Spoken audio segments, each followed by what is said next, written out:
65. MECKA. The people are called MECKA'S in the galaxy called MECKSA. They make cakes and pies and ship them everywhere. I got there and it was raining cats and dogs.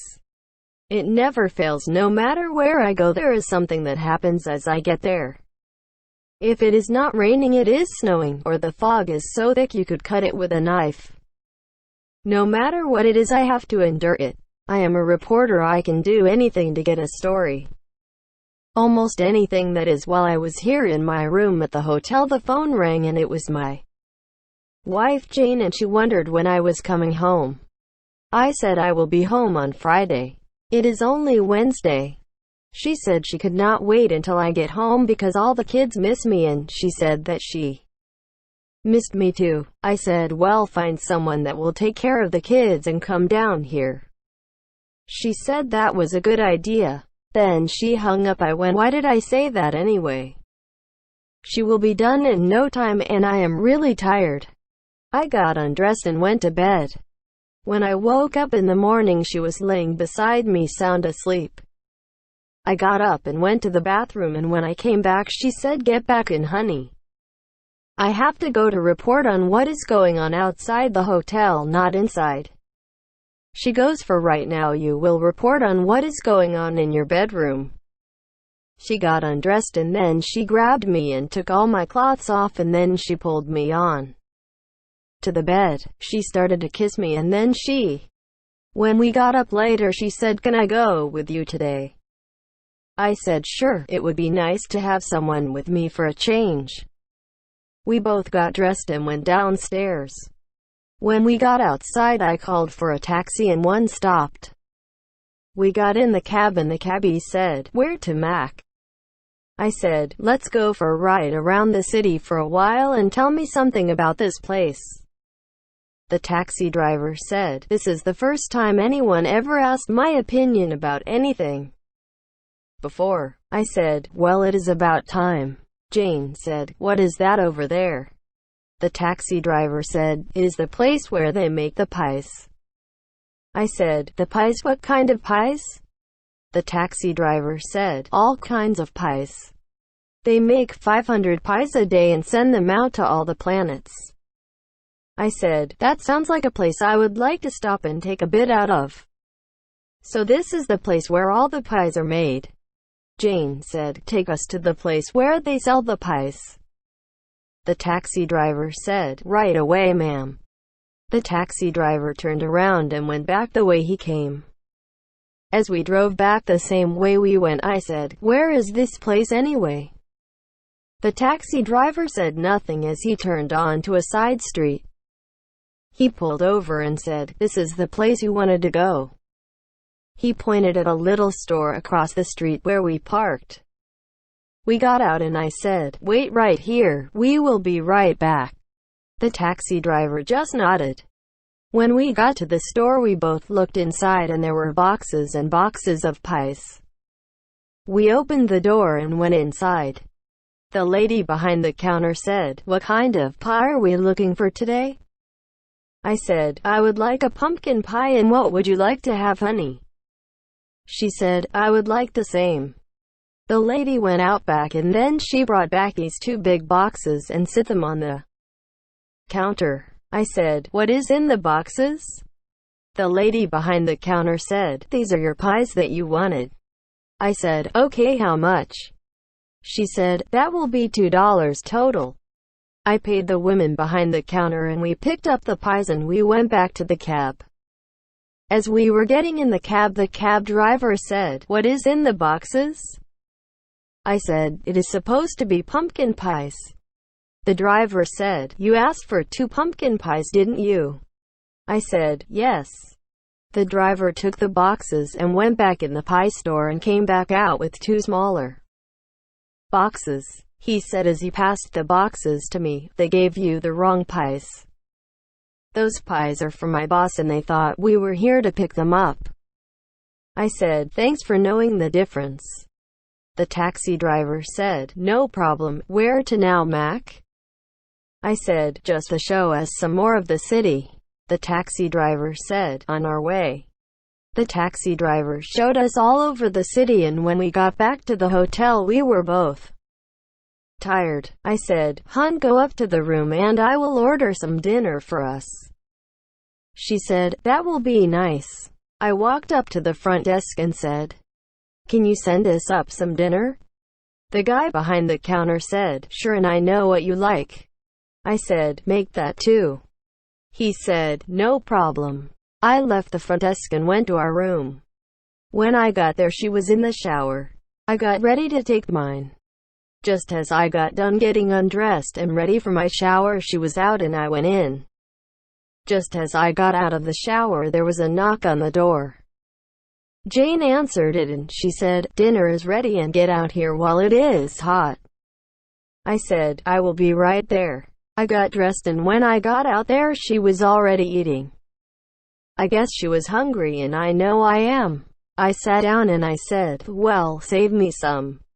She said, "Well, it is about time you got here because if you didn't I would have eaten all of it. I am that hungry." I said, "Well, if you want more we can order more."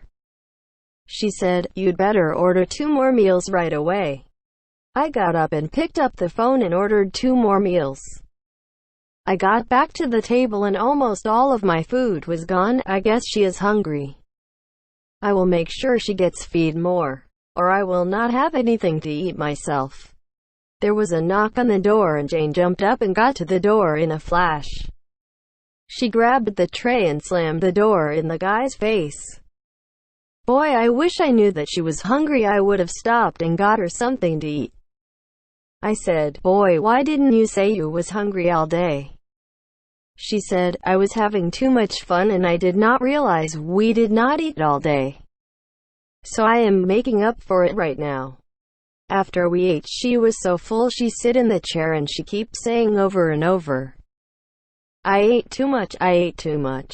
We sat and watched TV for quite a while. After a while she stopped saying that and she said, "Let's go for a walk." I said, "That will be fine." The trouble is with Jane, she is gaining weight and she does not realize it. When I met her she weighed about 145 pounds. And she is about 5'8". She looked really good back then. But now she weighs a little over 200 now. Having all those kids really did it to her.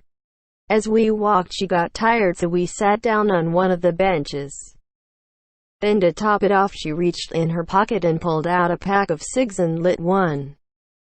I go, "When did you start smoking?" She said, "I've smoked for a long time but not very much." I said, "We have got to spend more time together." She said, "That would be a good idea." I said, "Let's go back to the hotel and pack and go home." She said, "That sounds like a good idea." We both got up about the same time and started walking back to the hotel when I saw someone running this way. The guy ran right up to us and said, "My name is James and first work at the front desk of the Wisha Hotel and there is a very important call for you. They said that they would call back in 10 minutes so you have to get back there fast." I said, "We were heading that way." We walked faster and just as soon as we walked in the hotel the phone rang. The guy behind the counter said, "The call is for you, Jack." He passed me the phone and I said, "Hello." The voice on the other end I have not heard for a long time. The voice said, "Your father had another heart attack and he is in the Wisha hospital and can you got her right away?" I said, "We will be right there, Mom." I hung up the phone and said as I looked at Jane, "My dad is in the Wisha hospital and he has had another heart attack." Jane said, "I will go and pack and you see when the next bus will be here." She walked off and went in the room. I said, "When is the next bus due here?"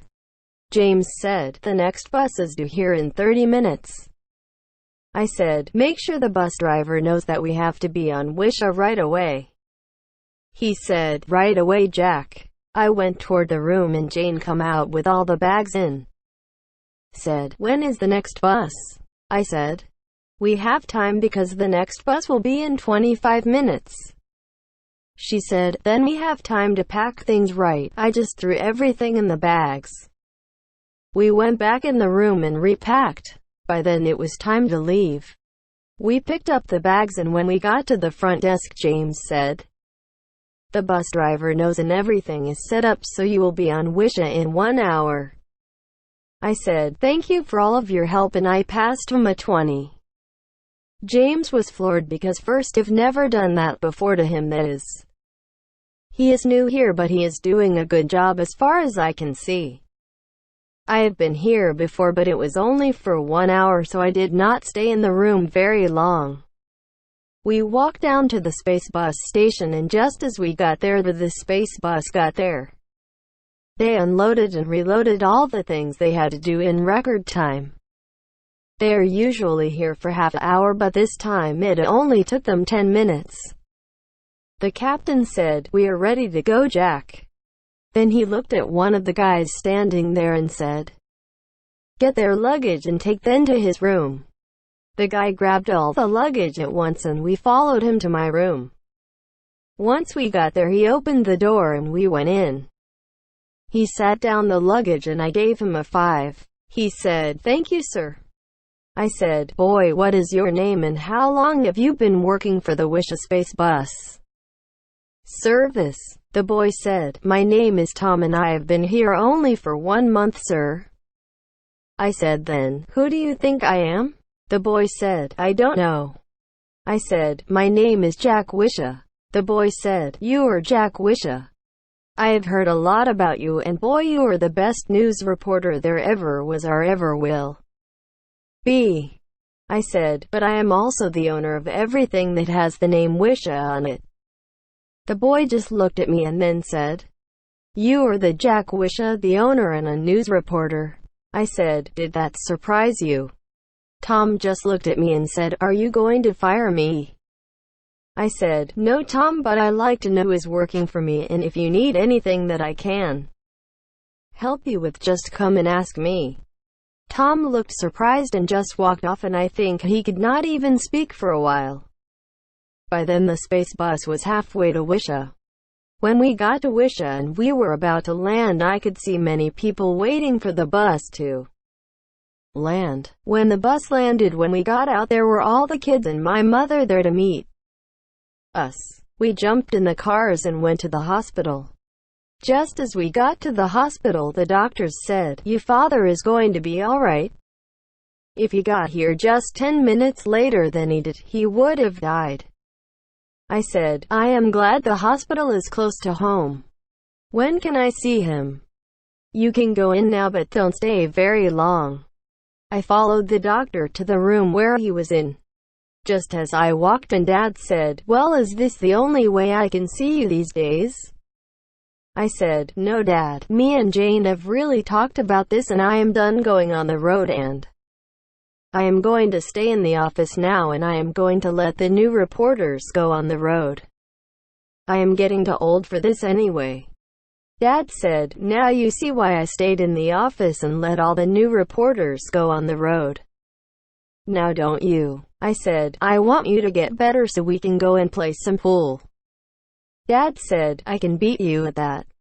I said, "The only way you can beat me in pool is if you get out of here." Then I said, "I have to go now, but I will be back in the morning to see you again." Dad was almost asleep and he said, "See you then, son." I left the room and went back where everyone was sitting. I said, "Let's go home and get some rest." Everyone got up and we all left. When we got home, it was late. We put all the kids to bed and then we went to bed. As we were getting in bed, I said, "Jane, it is about time I stayed on Wisha and took care of business here, instead of jumping from planet to planet." She said, "That sounds like a good idea. That way we can do things together, like we used to." I said, "I miss those things too." We cuddled and I fell asleep. In the morning when we got up, the kids had to get ready for school. When all the kids left to go to school, I said, "Jane, how would you like to go to the office with me today?" She said, "That sounds like fun." We got dressed and took the space car to the Wisha newspaper. When we got there, almost everyone was surprised that I was back so soon. When we got to my office, I called my secretary in and said, I want to see all my reporters in my office at 5 tonight. She said, I will take care of it right away.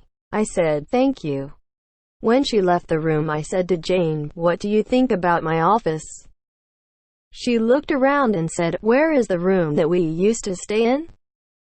I said, it is still out back of my office, and that is why we come here today, is so we can spend some time together. But right now we have to go to the hospital to see Dad. We both got up and walked out the door and said to everyone, we will be back later, but right now we have to go to the hospital to see my dad. Everyone almost at the same time said, why is your dad in the hospital? I said, he had a heart attack. Everyone was quiet, and then I said, we think he will be alright. We have to leave right now and we will tell you later how he is doing. We walked down the hall and got on the elevator, and when we got to the space car, Jane said, well, what are you waiting for? Let's go.